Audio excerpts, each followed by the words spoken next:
How many words do you think you need to speak English? Most people say 10,000. Wrong. 5,000? Still wrong. Paul, just tell them. 521. That's it. 5, 2, 1. And by the end of this episode, you'll understand why that small number can change everything. Okay, honestly, when I first heard this number, I didn't believe it either. Same. It sounds too small. Right, like, come on, that's impossible. But here's the thing. You've been thinking about English the wrong way. Not because you're not smart. Because nobody ever told you the truth. So today, we're not teaching grammar. We're not giving you a list to memorize. We're going to show you why this works. With real stories, real people. Stay with us, because the ending, it might change how you see your own English forever.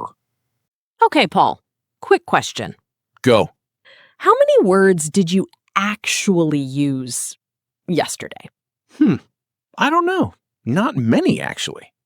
Exactly. Think about it, everyone.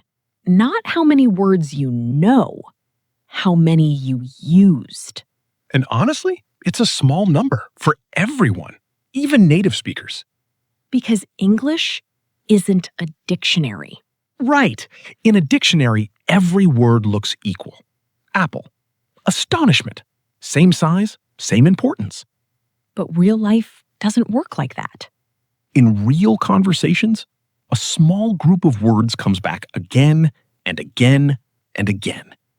Go, want, need, feel, like, think. Small words, big jobs. And here's the strange part. Most people spend years chasing more words. When the real problem was never the number. The real problem is, nobody ever showed them which words matter. Anna, you cook, right? I try. Okay, think about a great cook. Does she need 1,000 ingredients? No. Salt, oil, garlic, maybe 1 or 2 spices. That's it. The magic isn't the ingredients. It's how she combines them. English is the same.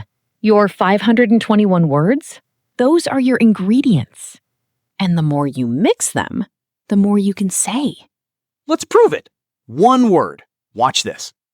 Okay, the word is go. I go. I went. I'm going.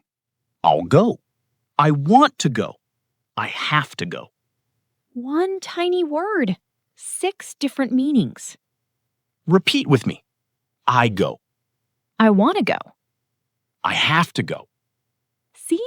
You just used one word in 6 new ways. That's the real skill. Okay, Anna, I want to tell you about someone. Her name is Meher. Who's Meher? She worked in a small clothing shop, never took a formal English class, never studied grammar books. Okay. But tourists came into her shop every single day, and somehow she could talk to almost all of them. How? Prices, colors, sizes, simple deals, even jokes. Her English wasn't perfect. No, but it was hers. She used the same words again and again in real moments until those words became a part of her. Not memorized. Owned. Nobody gave Meher a list of 521 words. She built her own small list through life. And honestly, that's kind of beautiful. It is, because it means you don't need permission to start. You just need to use what you already have. Okay, let's talk about one small group, connector words. And, but, because, so, if, when. Tiny words. People skip right past them. Big mistake, because these words are the glue. Watch. 2 separate thoughts. I'm tired. I want to rest. Now glue them. I'm tired, so I want to rest. Say it with me. I'm tired, so I want to rest. One more. I like tea. I don't like coffee. I like tea, but I don't like coffee. Repeat. I like tea, but I don't like coffee. Notice something? No new words, just connection. That's the secret. Connection makes small vocabulary feel big. Anna, how do you feel right now? Honestly. A little nervous, actually, but excited too. See, that's real conversation. That's what people actually talk about. Not grammar. Feelings. Tired, happy, worried, nervous, confused. These small words carry so much weight. Someone asks how your day was. You don't need a big word. You need an honest one. Repeat with me. I feel a little nervous. I'm tired, but I'm okay. And here's the truth. Feeling words connect people faster than any advanced vocabulary ever could. Now, one more story. A man named Oliver. He drove a small transport van. Okay. He never studied English formally, but his job needed him to talk to foreign passengers. So what did he do? He built his own tiny list. Maybe 60 words. Directions, time, simple phrases. Okay, no problem, just a moment. 60 words.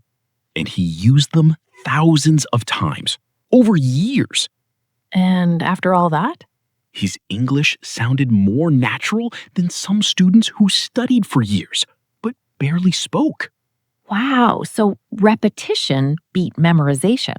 Every time. That's the multiplier effect. One word used in many situations becomes worth more than 100 words you never touch. So here's the real question, everyone.